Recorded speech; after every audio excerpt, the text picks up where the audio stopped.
এবার আমেরিকা ও ডোনাল্ড ট্রাম্পকে ম্যানেজ করে ফেলতে যাচ্ছেন প্রফেসর ইউনূস। অবাক হলেও ঘটনা সত্য। দর্শক, যুক্তরাষ্ট্রের শুল্ক সমস্যা সমাধানে সম্পৃক্ত হবেন ডক্টর ইউনূস। আপনারা জানেন যে ট্রাম্প, এটা একটা বাণিজ্য যুদ্ধের মতো, শুধু বাংলাদেশের ক্ষেত্রে না, পৃথিবীর বিভিন্ন দেশের ব্যবসা বাণিজ্যের উপর, আমদানির উপর ট্যারিফ ইম্পোজ করছেন, এক্সট্রা শুল্ক ইম্পোজ করছেন। সেই শুল্ক কত পার্সেন্ট কি, এটা আলাদা আলোচনা। আমরা সেই ট্রেড অ্যান্ড কমার্স কিংবা সেই বাণিজ্যিক আলাপ করছি না, আমরা এখানে পলিটিক্যাল আলাপ করছি। এখন এটা বাংলাদেশের জন্য একটা বড় থ্রেট নিঃসন্দেহে। এজন্যে যেহেতু বাংলাদেশের গার্মেন্টসের অন্যতম ডেস্টিনেশন যুক্তরাষ্ট্র, আমেরিকা, সেখানে যদি গার্মেন্টস রপ্তানি করার জন্য একটা বড় অংশ ট্যারিফ দিতে হয়, তাহলে আমাদের এই ব্যবসার উপর একটা বড় প্রভাব পড়বে, বরং ব্যবসায় ধস নামবে, আমাদের রেমিট্যান্স অনেক কমে যাবে, বিশেষ করে বৈদেশিক আয় অনেক কমে যাবে। গার্মেন্টসের উপরই তো বাংলাদেশ মূলত টিকে আছে দুইটা বিষয়ের উপর, গার্মেন্টস এবং রেমিট্যান্স। সেখানে এই গার্মেন্টস থেকে আমরা যে রেমিট্যান্স পাই বা গার্মেন্টস থেকে আমরা যে বৈদেশিক মুদ্রা পাই, এটার উপর একটা বড় প্রভাব পড়বে। তো বাংলাদেশকে আমরা সিঙ্গাপুর, মালয়েশিয়া বানানোর যে স্বপ্ন দেখি, তার পেছনে একটা বড় ধাক্কা এই ট্রাম্পের এই সিদ্ধান্ত। কিন্তু প্রফেসর ইউনূস ভয়ে চুপসে যাননি। তিনি জাতিকে আশার আলো দেখাচ্ছেন। আমরা দেখতে পাচ্ছি তিনি অসম্ভবকে সম্ভব করতে পারেন। এইভাবে আমরা এটাও দেখতে পাচ্ছি যে প্রফেসর ইউনূস এই শুল্ক সমস্যারও সমাধান করবেন। তিনি ট্রাম্পের সাথে কথা বলবেন, তিনি নিজে এনগেজড হবেন। ডক্টর ইউনূস যদি এই কাজটা করে দেখাতে পারেন, এই শুল্ক সমস্যার সমাধান করে দিতে পারেন, শুল্কটা প্রত্যাহার করিয়ে দিতে পারেন, জনগণ ডক্টর ইউনূসকে বাধ্য করবে 5 বছর ক্ষমতায় থাকতে। এবং ডক্টর ইউনূস সেটা পারবেন বলে আমরা বিশ্বাস করি। সরকার আশাবাদী যে না, এটা সমস্যা, মানে সরকার যেটা বলছে না, আমাদের বাণিজ্য আরো বাড়বে, কমবে না, আমাদের জন্য সুখবর। অতএব কতটা আত্মবিশ্বাসী হলে এই ট্রাম্প আমেরিকার সিদ্ধান্ত ডক্টর ইউনূসের তৎপরতায় পরিবর্তন হবে, এই আশা মানুষ করতে পারে বা এই বিশ্বাস মানুষ করে। ডক্টর ইউনূসের প্রতি সে আশা এবং সে বিশ্বাস মানুষের আছে। বাংলাদেশি পণ্যে যুক্তরাষ্ট্রের বড় অঙ্কের সম্পূরক শুল্ক আরোপের বিষয়ে অন্তর্বর্তী সরকারের উপদেষ্টা অধ্যাপক ডক্টর মোহাম্মদ ইউনূস নিজেই সম্পৃক্ত হবেন। এই সমস্যা সমাধানের জন্য গত ফেব্রুয়ারি মাসেই প্রধান উপদেষ্টা high representative doctor Khalilur Rahman যুক্তরাষ্ট্রে গিয়েছিলেন। সেখানে তিনি যুক্তরাষ্ট্রের শুল্ক বিভাগের সঙ্গে আলোচনা করে এসেছেন। বর্তমানেও যুক্তরাষ্ট্রের সঙ্গে এই বিষয়ে সার্বক্ষণিক যোগাযোগ আছে বাংলাদেশ সরকারের। এখন প্রধান উপদেষ্টা সরাসরি যুক্ত হবেন।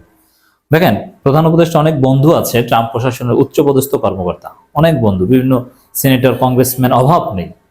তো তাদের মাধ্যমে বা ডক্টর ইউনূসের যে ইমেজ, তার মাধ্যমে ট্রাম্পকে এবং যুক্তরাষ্ট্র সরকারকে প্রভাবিত করতে পারবেন বলে এদেশের জনগণ মনে করে, বর্তমান সরকারও মনে করে। এই জন্য তিনি নিজে এই ফাইলটা দেখবেন। প্রধান উপদেষ্টা বাসভবন যমুনায় এই শুল্ক আরোপের বিষয়ে একটি জরুরি বৈঠক হয়। বৈঠকে 4 জন উপদেষ্টা, বিশেষজ্ঞ এবং সরকারের শীর্ষ পর্যায়ের কর্মকর্তারা অংশ নেন। বৈঠক থেকে এমন সিদ্ধান্ত হয়, প্রায় 1.5 ঘন্টা বৈঠক শেষে সংবাদ ব্রিফিংয়ে আসেন বাণিজ্য উপদেষ্টা বশিরউদ্দিন, প্রধান উপদেষ্টা high representative doctor Khalilur Rahman, প্রধান উপদেষ্টা বিশেষ লুৎফে সিদ্দিকী সহ বৈঠকে উপস্থিত কয়েকজন। দেখেন, এখানে ডক্টর খলিলুর রহমান, পিনাকি ভট্টাচার্যের অত্যন্ত প্রিয় লোক, তিনি কিন্তু আসলে চমক দেখাচ্ছেন। তার কূটনীতিতে তার যে এক্সপার্টাইজ, আমরা সেটা দেখতে পাচ্ছি। রোহিঙ্গা প্রত্যার্পণ বিষয়ে যে অগ্রগতি, আরো নানান বিষয়ে। খলিলুর রহমান বলেন, এই শুল্ক আরোপের বিষয়টি আকস্মিক কোনো বিষয় নয়। ফেব্রুয়ারির শুরুতেই প্রধান উপদেষ্টার নির্দেশে আমি যুক্তরাষ্ট্রে গিয়েছিলাম। তখন যুক্তরাষ্ট্র প্রশাসন, যুক্তরাষ্ট্র সরকার, শুল্ক বিভাগের সঙ্গে আলোচনা করে এসেছি। এখনো ভয় পাওয়ার কিছু নেই। তো এটাই হচ্ছে আশার, যে এই এত এত বিশাল অঙ্কের শুল্ক, কিন্তু সরকারের পক্ষ থেকে বলা হচ্ছে ভয় পাওয়ার কিছু নেই, ডক্টর ইউনূস সব সমস্যার সমাধান করে দিবেন। এই মুহূর্তে আমরা নিবিড় আলোচনাতে আছি। সবকিছু কূটনীতি দিয়ে সমাধান হয় না, আমরা আগেই সবকিছু জানাতে চাই না। মানে অন্যভাবেও ডক্টর ইউনূস সরকার হাতে যে কত মেকানিজম আছে, কিভাবে অসম্ভবকে সম্ভব করতে পারে, এটা আমাদের স্বাভাবিক পলিটিক্যাল অ্যানালাইসিসে উঠে আসবে না। চমক হিসাবে আপনারা দেখবেন। বাণিজ্য উপদেষ্টা বশিরউদ্দিন বলেন, মার্কিন যুক্তরাষ্ট্রে তাদের বাণিজ্য ঘাটতি কমানোর জন্য বিভিন্ন দেশের পণ্যে শুল্ক আরোপ বাড়িয়েছে। তাদের বাণিজ্য ঘাটতির কথা চিন্তা করে তারা এটা করেছে। প্রধান উপদেষ্টা নিজেই যুক্তরাষ্ট্র প্রশাসনের সঙ্গে এ বিষয়ে সংযুক্ত হবেন। আমরা বাংলাদেশে অবস্থিত যুক্তরাষ্ট্র দূতাবাসের সঙ্গে সংযুক্ত আছি। এখানে সম্ভাবনা দেখছি তাদের দেশের সঙ্গে বাণিজ্য ঘাটতি কমিয়ে আনারও চেষ্টা করা হবে। সেক্ষেত্রে আমরা জ্বালানি, ক্র্যাপস, তুলার মতো আরও যেসব পণ্য আমদানি করা বা আমাদের আমদানির প্রয়োজন হয় সেগুলো যুক্তরাষ্ট্র থেকে আমদানি করে বাণিজ্য ঘাটতি কমানোর চেষ্টা করা হবে। তাহলে একটা থিওরি কি পেলাম, যে জাস্ট ডক্টর ইউনূস বলবে আর কমে যাবে তা না, প্র্যাকটিক্যাল সলিউশন দেওয়া হবে। বাণিজ্য ঘাটতি কমানোর পরে কমানোর একটা উদ্যোগ নিয়ে তারপরে বলা হবে যে এখন ট্যারিফ উঠিয়ে দেন, যেহেতু এই ট্যারিফের উদ্দেশ্য হচ্ছে বাণিজ্য ঘাটতি কমানো। তো এটা আমরা আমদানি বাড়িয়ে দিব অন্য নানান দিক থেকে। যেমন ভারত থেকে জানতাম, এখন আমরা ভারত থেকে আনবো না, আমেরিকা থেকে আনবো। এসব বিষয়ে প্রধান উপদেষ্টা সরাসরি যুক্তরাষ্ট্রের সঙ্গে যোগাযোগ করবেন। পাশাপাশি ডক্টর খলিলুর রহমানও যুক্ত থাকবেন। আমাদেরও লক্ষ্য থাকবে প্রয়োজনীয় দ্রব্য আমদানি করে বাণিজ্য ঘাটতি কমানোর।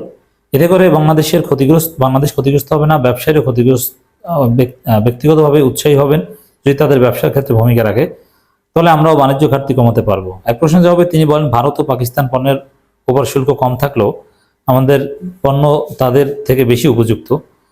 আমরা এই বিষয়ে স্টেক হোল্ডারদের সঙ্গে কথা বলছি, তারা যেসব প্রস্তাব করেছেন সেগুলো আমরা কনসাইজ করে উপস্থাপন করব। ইতিমধ্যে ভিয়েতনাম সহ কয়েকটি দেশ শুল্ক কমানোর বিষয়ে মার্কিন যুক্তরাষ্ট্রের কাছে লিখিত আবেদন জানিয়েছে। বাংলাদেশ এ ধরনের কোনো আবেদন করবে কিনা জানতে চাইলে বশিরউদ্দিন বলেন, আগামী 9 তারিখ থেকে শুল্ক কার্যকর হবার কথা, কাজেই আবেদন করার সময় এখনো শেষ হয়নি।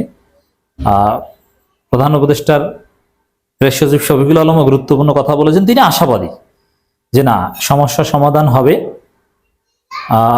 এবং বরং ব্যবসা বাণিজ্য বাড়বে, যুক্তরাষ্ট্রে বাংলাদেশের রপ্তানি আরো বাড়বে। প্রধান উপদেষ্টা প্রেস সচিব শফিকুল আলম জানিয়েছেন, যুক্তরাষ্ট্রে বাংলাদেশের রপ্তানি কমবে না, বরং বাড়বে।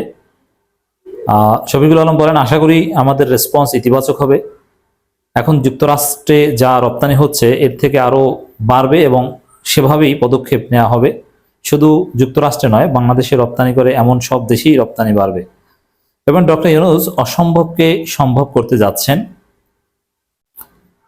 আমেরিকা, ট্রাম্প সবাইকে ম্যানেজ করবেন, তিনি করতে পারবেন, তার কাছে সেই সলিউশন আছে এবং সে মেকানিজম প্রফেসর ইউনূসের কাছে আছে। That's why we trust in professor Yunus. অতএব দর্শক, আমরা মনে রাখবেন, সাপোজ এই রোহিঙ্গা প্রত্যার্পণের যে বিষয়টা, এটা যদি বাই চান্স শেষ পর্যন্ত সফল নাও হয়, অথবা এই যে ট্যারিফ রিডিউস করা অথবা ট্যারিফটা উইথড্র করা যদি শেষ পর্যন্ত সম্ভব না হয়, তাহলে মনে করবেন যে আর কেউ এটা সমাধান করতে পারবে না। যদি বাংলাদেশের পক্ষ থেকে কোনো সরকার কোনোভাবে কারো কাছে যদি সমাধানযোগ্য হয়, একমাত্র তিনি হচ্ছেন ডক্টর ইউনূস। ডক্টর ইউনূস পারবেন না এমন কোনো কাজ কোনো মানুষ পারবেন, সেই মানুষ সাথে ইমাম মাহাদি ছাড়া অন্য কেউ ডক্টর ইউনূস যা পারবেন না সেই কাজ করতে পারবে না। অতএব ব্যর্থ হলেও আমরা হতাশ হব না, আমরা ডক্টর ইউনূসের উপর আস্থা রাখবো। কারণ ডক্টর ইউনূসের পক্ষেই সম্ভব, যদি সম্ভব হয়ে থাকে, অন্য কারো পক্ষে সম্ভব নয়। অতএব সফল হলে তো চমক, আমরা বিশ্বাস করি সফল হবে। আর যদি সফল নাও হয়, তারপরও we will trust in doctor Yunus.